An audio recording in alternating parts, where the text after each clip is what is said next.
خزان گلشن آشنایی بازم آتش. خب چند تا شهر دیگر هم تست کنیم. مثلا این صدا در بغداد ضبط شده،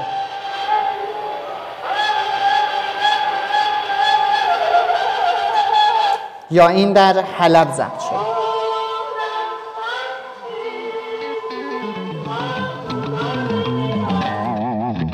اینجا ما یک افزار دیگری ساختیم، اسمش رو گذاشتیم لولهنگ.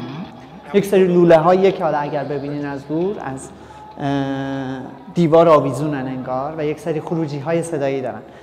فلسفه‌اش ما اون موقعی که داشتیم اینجا رو ایده پردازی می‌کردیم و همونطور که توضیح دادم قبلا که اینجا خب خونه خانم فاخر صبا بوده، یک 40 سالی خانم فاخر صبا اینجا زندگی کرده. داشتیم به این فکر می‌کردیم که صدای واقعی موسیقی توی این خونه چه شکلی بوده. همونطور که می‌بینیم با کمک مشاورامون مسیری که آدم‌ها میتونن حرکت کنن برای نابینایان دسترس پذیر شده. از طرف دیگه ما در کنار لیبل کارت تمام افزارها هم راهنمای خط بریل اسم اون افزار رو گذاشتیم که خب این تکمیل کنندش میشه دفترچه بروشوری که ما برای نابیناها ساختیم.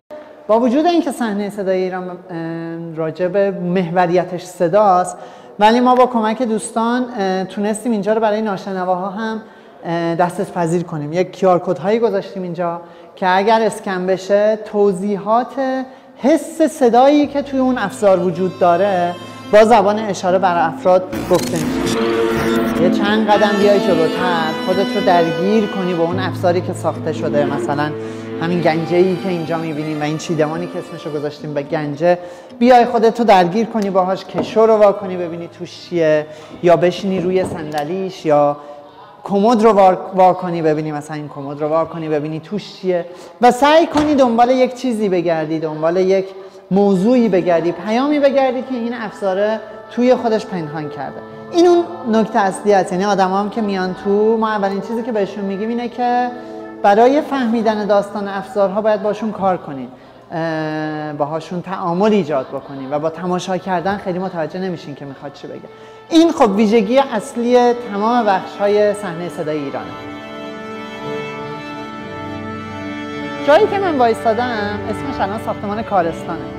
ساختمونی که پشت سرم میبینین یک داستان قدیمی و خیلی پروپیمونی داره. یه ساختمان 113 ساله است و نکته‌ای که داره و خیلی خاصش میکنه از نظر موقعیتی که خب کمتر از 50 متر با تالار رودکی فاصله داره، ولی از نظر ساکنین اینجا، ساکنین قبلی و مالکین قبلی این ساختمون، مهندس افضلی پور بوده و خانم فاخر صبا. خانم فاخر صبا توی موسیقی ایران خب خیلی آدم مهمیه به واسطه اینکه سفر میکنه به اروپا که بره به عنوان اولین زن ایرانی بره به صورت آکادمیک اپرا بخونه.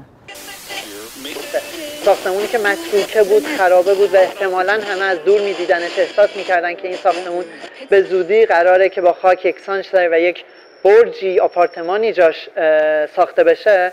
با حضور برند دیوار دوباره به چرخه زندگی برمیگرده، مرمت میشه و همون داستان، همون شکل، همون ساختار رو دوباره حفظ میکنه. این احیای این ساختمون و داستانی که داره به واسطه زندگی خانم صبا توی این ساختمون باعث شد که ایده‌ای به ذهنمون برسه برای ادای احترامی به خانم صبا و مالک قبلی این ساختمون که نمایشگاهی رو راه بندازیم، یک جایی رو راه بندازیم با محوریت صدا.